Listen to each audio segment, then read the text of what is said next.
In this lecture, we will solve certain examples on the shear stress developed in a thin wall cross section due to an applied shear force. So, the first example that I have chosen is that of an I-beam which is symmetric, which is doubly symmetric. That is, it is symmetric about x-axis and it is symmetric about the y-axis. So, now we have solved an example where we have found out the shear flow in a cross section which was antisymmetric, okay, and we have used the knowledge of antisymmetry to find out the shear flow distribution over the unsymmetric part of the cross section. So here we are going to try to see how the symmetricness of the cross section helps us to cut short the calculation to find out the shear flow in a in a thin wall cross section beam. So the dimensions are given as 2h of the web and 2h each of the flange. Now let me just put numbers for the points of discontinuity. So 1, 2, 3, 4, 5 and 6. So this is, sorry, we will call this as 5. We'll call this as 5, 4 and 6. Okay, so the first thing that we need to do is to write down the equation for shear flow, that is Qs minus Q0 is equal to minus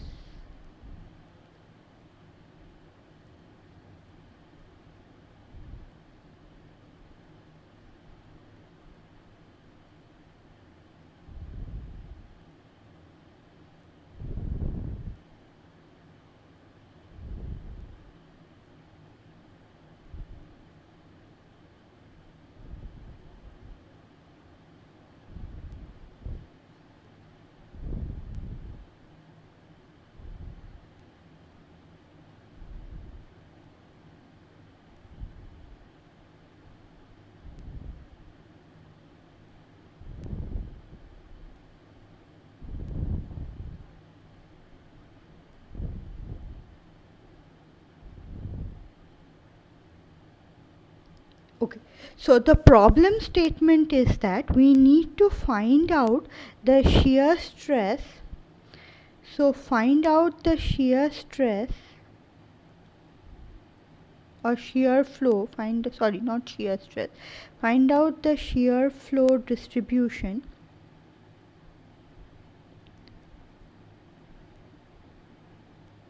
in the cross section due to applied SY.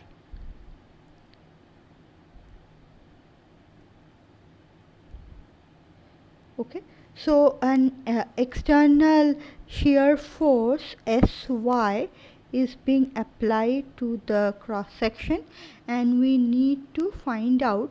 So the SY is being applied, so this also need to be mentioned, SY applied through the centroid.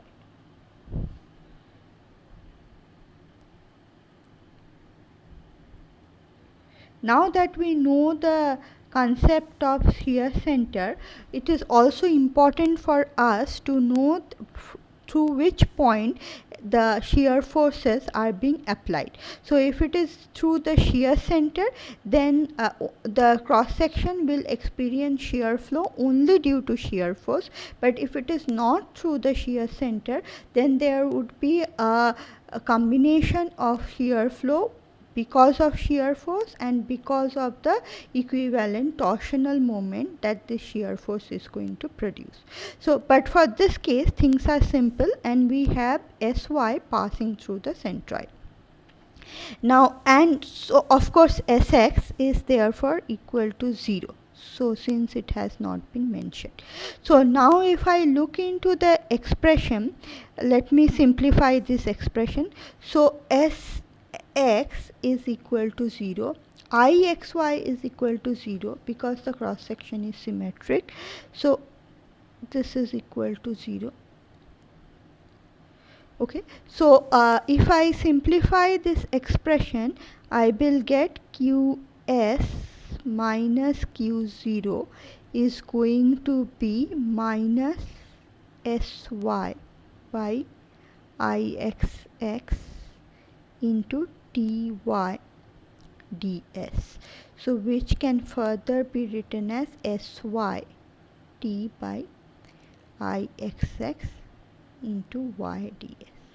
Now you have to notice this, that the thickness T is kept inside the integral because there could be cross section where the thickness would be varying with S.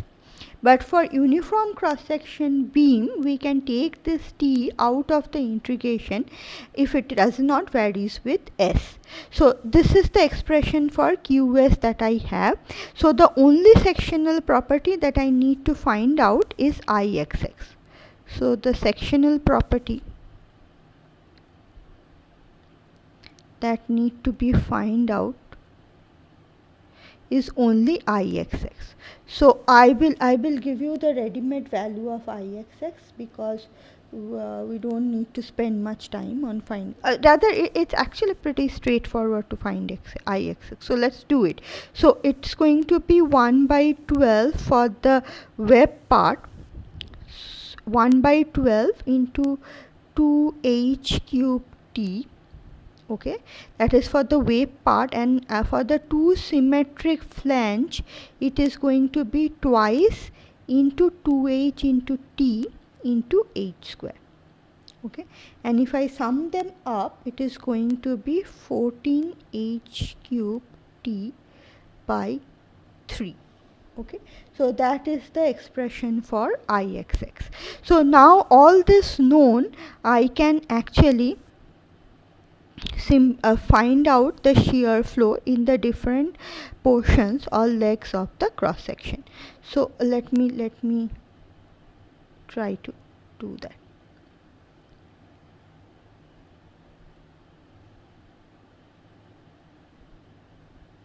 Okay, so let me first try to find out for the portion 1 2.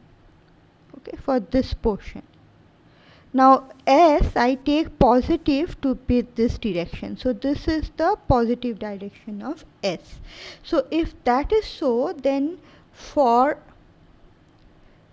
flange 1 2, my S is going to vary between 0 to S.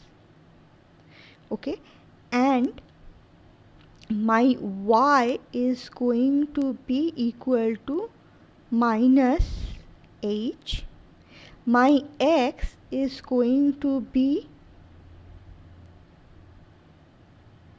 s plus h, minus s plus h, because at s equals to 0 x is h, and at s equals to h x is equal to 0. Though if we look into the expression for qs minus q0, which is going to be minus syt by ixx into y ds 0 to s. I actually don't need this. I actually don't need this value, and I'm just, so this is not required. Okay, and this is what I need. So if I plug this in here, then my q1 2 minus q0 is q1. So minus q1 is going to be minus sy t and plus h into s by ixx. Okay, so q1 is equal to 0 because it is free edge. Therefore I can say that q12, which is a function of s, is sy h t s by Ixx. So this is an important expression, and let me name as 1. Okay, so from this expression I can find out the value of Q2, which is Q12 S is equal to H, and that is going to be Sy H square T by Ixx. Okay, so that is going to be the value of the Q2 at, okay, so H1, so fine, so this is the value of Q2. So therefore if I draw the shear stress distribution, and this is positive, so the shear flow is going to be, so this is going to be my Q12S, and it is going to be linear. This is going to be linear. This is Sy HTS by Ixx. Okay, and this value is going to be Sy H square T by Ixx. Okay, so this is how the shear flow is going to vary in between 1 to 2. Now from symmetry we can say, okay, from the understanding of our symmetry, that the shear flow in flange 2 3 is also going to be somewhat like this, and the same distribution that I'm going to have here. Okay, but if you want to check, let us check what is happening for flange 3 2. Okay, so let me just erase this off.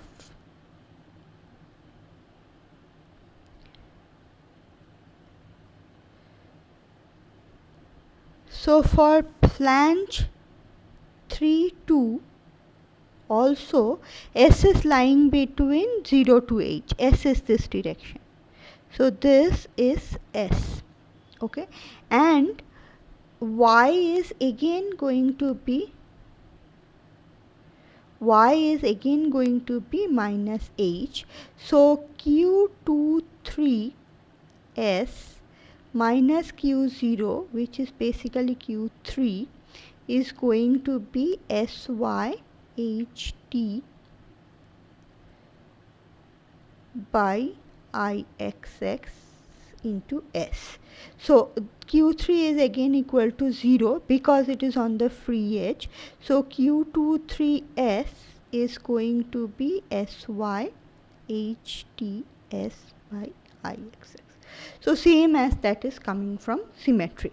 Now we can again use the concept of symmetry and say that the shear flow in portion 4 5 and 4 6 is going to be of similar form,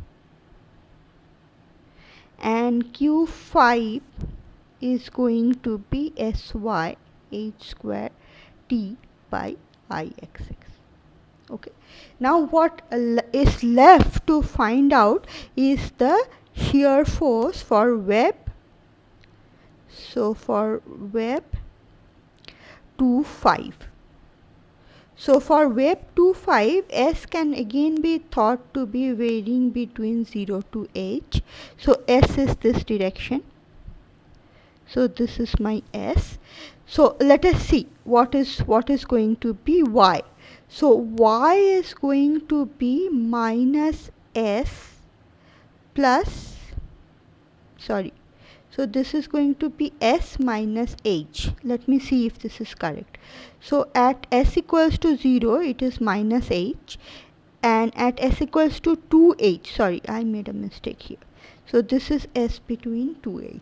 So at S equals to 2H, Y is equal to H. So this seems to be correct.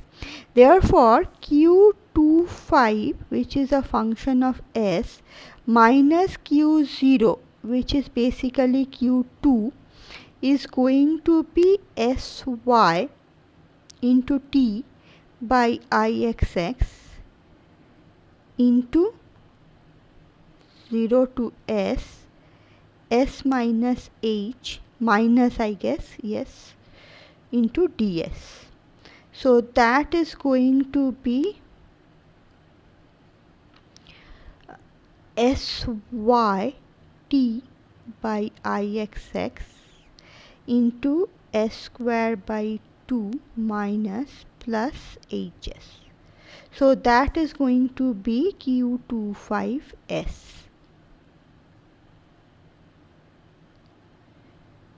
Okay, so if I try to plot, this is going to, so just for the sake of curiosity, let us see what is q5 from this expression. So q5 is q25 at s equals to 2h. If it doesn't come out to be same as what we have found through symmetry, then we must have done something wrong. So at s equals to 2h, it is going to be sy by t into ixx. Then I have minus 4h square by 2 and plus 2. I think I have done something wrong. Yeah, so s square is going to be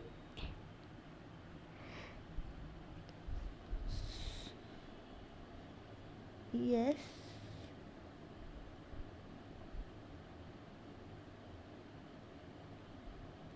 So it is going to be s square minus 2sh. S square is 4h. S at s equals to 3. Sorry. Why am I? Sorry, I made a mistake. See, I made a big mistake here.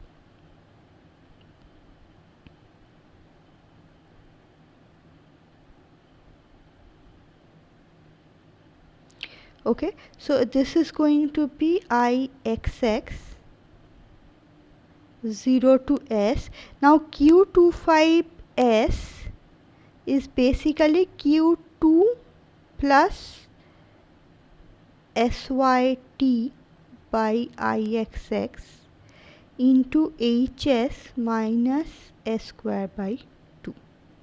So this is the expression for q25s. Okay, from here I can find out q5 is going to be q25 s equals to 2h, and that is going to be equal to q2, which is sy h square t by ixx. Okay, therefore the one that we are getting from the longhand calculation is equal to that obtained from the symmetry. Okay, so the shear stress distribution here is going to look something like this. Okay, and this is going to be in this positive direction. Okay, so this gives me the entire shear stress distribution in a symmetric cross section due to applied shear force Sy. Now let us move into the second example. So this example is also intended to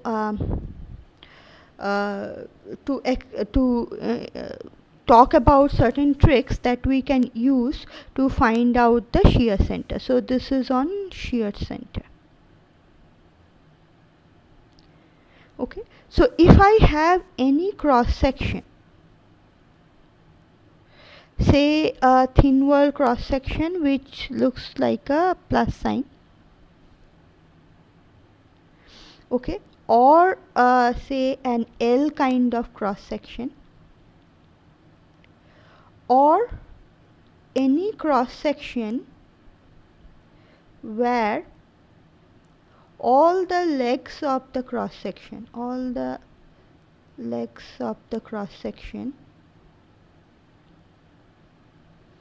meets at a single point,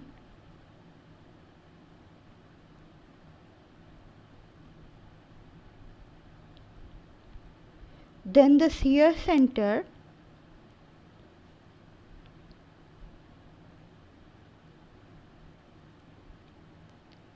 is at that point.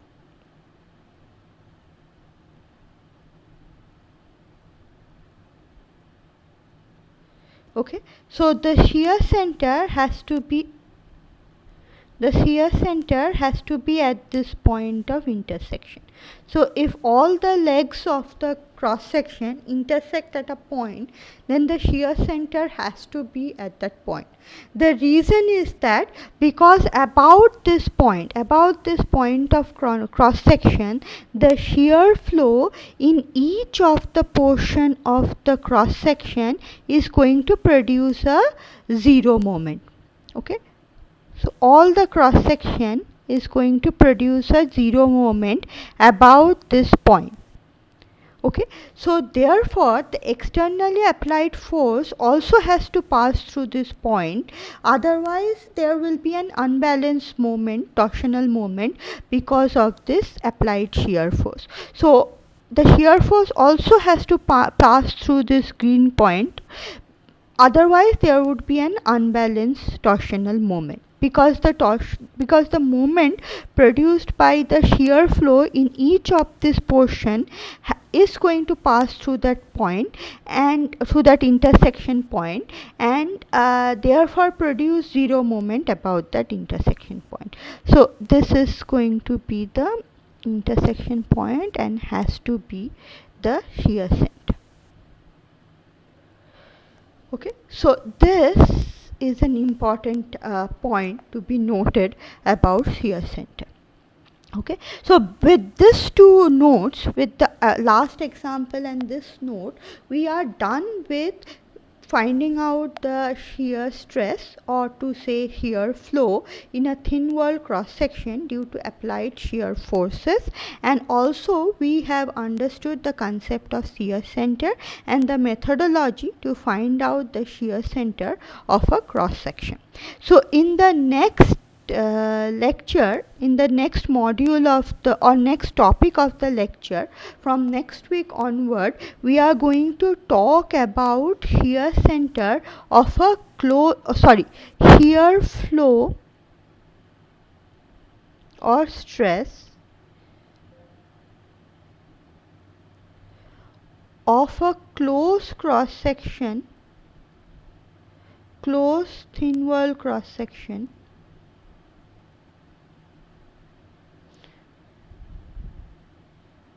beam due to applied shear force.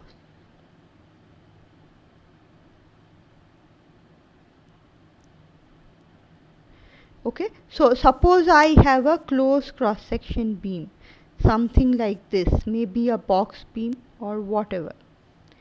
Okay, so if I have a closed cross section beam, or even any arbitrary closed cross section beam,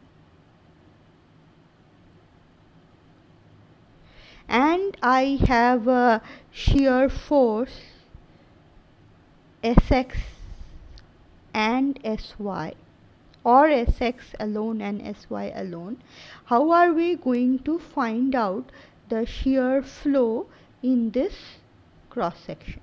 Okay, and how is it different from finding out the shear flow in an open thin wall cross section beam? So I want to talk about this in this lecture itself, because just now you are done with finding out the shear flow of an open cross section beam. Now in the open cross section beam, the entire shear flow, that is Qs, we can find it, can be found because we know the value of Q0.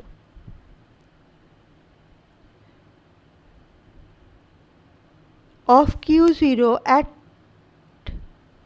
any one of the free end or edge, at any one of the free edge.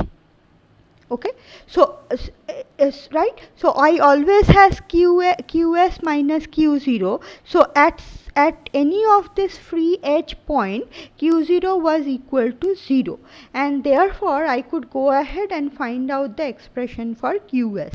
But this does not happen with a closed cross section beam. So there is no point on the cross section which is on the free edge, and that's why it's a closed cross section. So we cannot have any point where q0 is equal to 0. So this adds complexity in finding out the shear flow or shear stress in a closed cross section thin wall beam due to applied shear force. So in the next week we will take up this problem and see how to tackle this issue. So for till then, thank you.